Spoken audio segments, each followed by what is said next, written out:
Gadis ini sedang berendam dengan santai di bak mandi. Tiba-tiba menemukan pencuri di dalam rumah. Tapi dia tidak peduli sama sekali. Sebaliknya, ketika pencuri melihatnya, dia takut pada seluruh lingkungan sekitar. Saat pencuri melihat Daisy, dia sangat tenang. Dia merasa sangat terkejut.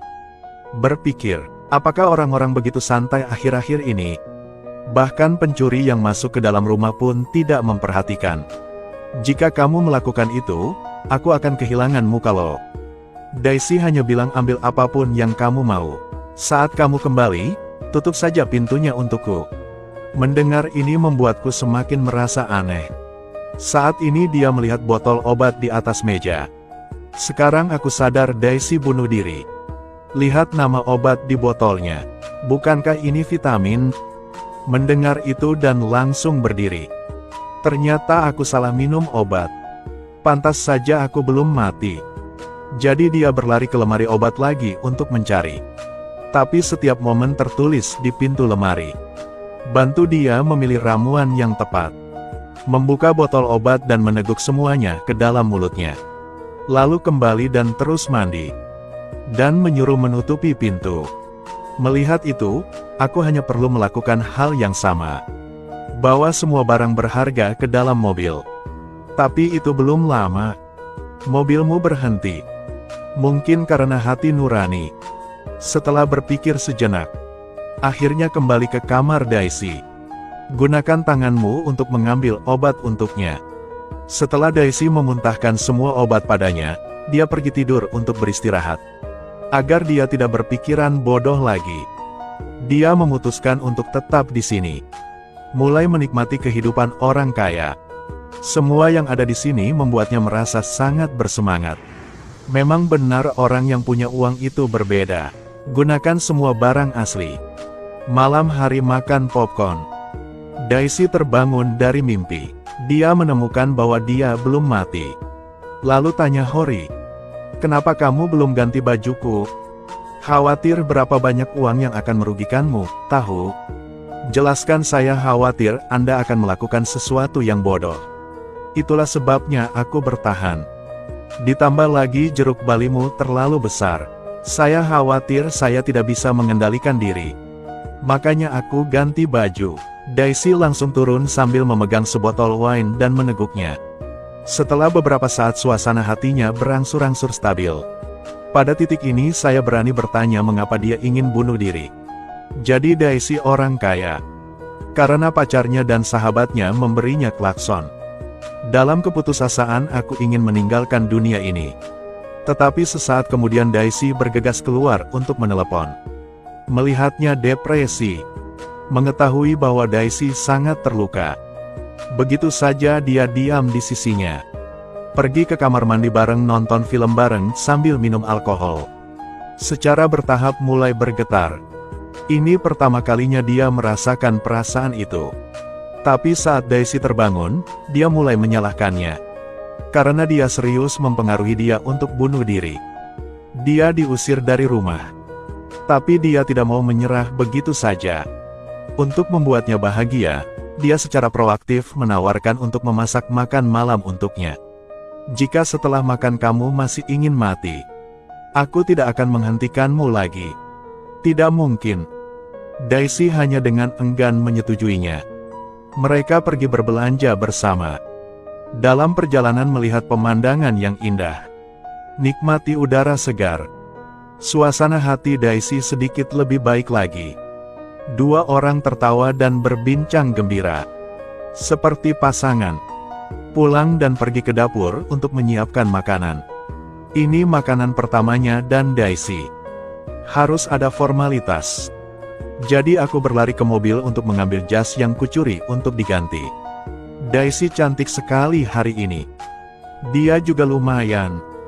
Kedua orang itu saling memandang dan tersenyum bahagia. Di bawah cahaya lilin semuanya menjadi sangat romantis. Daisy bilang dia belum pernah menikmati makan malam romantis seperti itu. Malam itu kalian berdua berbincang dengan sangat gembira. Daisy memberitahunya padahal dia sudah punya pacar. Tapi aku tidak pernah diperlakukan jujur oleh pacarku. Dia memberi banyak tapi tidak mendapat banyak imbalan. Sekarang aku cukup bodoh untuk bunuh diri karena orang jahat. Aku merasa hidupku sungguh sial. Setelah mendengarkan, undang saya untuk menari sebuah lagu. Nikmati dunianya sendiri. Dia bahkan bermain catur dengannya. Lihat dia bermain game. Dua orang bernyanyi bersama. Lalu melompat ke kolam untuk bermain. Malam itu mungkin adalah malam yang paling membahagiakan dari Daisy sejauh ini. Hanya ingin membuktikan kepadamu bahwa hidup ini masih memiliki banyak hal baik. Jadi kita harus hidup bermakna. Bahkan jika sebelumnya kamu tidak bahagia, bukan berarti nantinya tidak menyenangkan. Tapi Daisy terus memikirkan mantannya. Terjebak dalam situasi negatif lagi. Dia mulai menyalahkan Harry lagi. Kamu tidak boleh merampas hakku untuk bunuh diri. Kamu tidak seharusnya menceramahiku tentang moralitas. Setelah berbicara, dia mengeluarkan ponselnya untuk menelepon mantan kekasihnya. Silakan kembali. Melihatnya seperti itu sungguh mengecewakan. Rasanya seperti dia putus asa. Jadi memutuskan untuk pergi dan melihat Harry benar-benar pergi. Daisy tidak ada harapan. Dia ditinggalkan lagi. Kali ini dia benar-benar tidak ingin hidup lagi. Tidak lama setelah pergi, aku mulai mengkhawatirkan Daisy. Lupakan saja, aku hanya pencuri. Siapa yang bisa kuselamatkan? Tetapi pada akhirnya dia masih belum bisa lulus ujian hati nurani. Dia sangat mencintai Daisy. Segera berkendara ke sana. Lalu segera mengetuk pintu.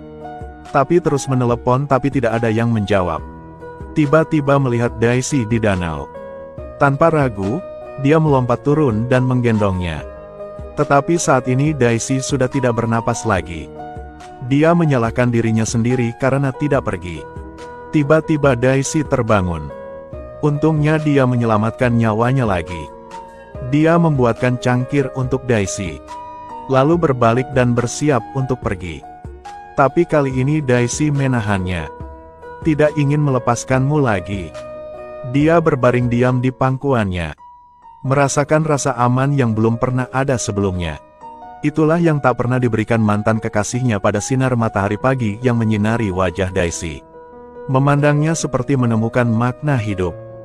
Dia memutuskan untuk mencuci tangannya dari pedangnya. Hidup damai di samping Daisy. Saat ini mantan pacar Daisy membawa kembali kekasihnya saat ini. Dia berkata pada Harry, "Daisy paranoid. Villa ini bukan miliknya. Yang milikku." Tanpa ragu, kami memihak Daisy. Bukankah itu hanya sebuah rumah? Dia bersorak dan menghadapi orang ini. Dan bahkan sahabatnya mengkhianatinya. Kali ini Daisy tidak menghargai perasaan apapun lagi. Dia dengan keras memarahi sahabatnya. "Aku memperlakukanmu dengan sangat baik. Apapun yang bagus, silakan bagikan dengan saya. Tapi kamu diam-diam mengencani pacarku di belakangku." Lalu memarahi mantan pacarnya. Kedua orang itu tidak bisa berkata apa-apa. Daisy lalu masuk ke mobil Harry dan pergi dengan santai. "Bawa dia pulang. Ketahuan rumahku dirampok oleh kaki tangan. Cukup beruntung mencuri pacar. Juga dianggap tidak sia-sia."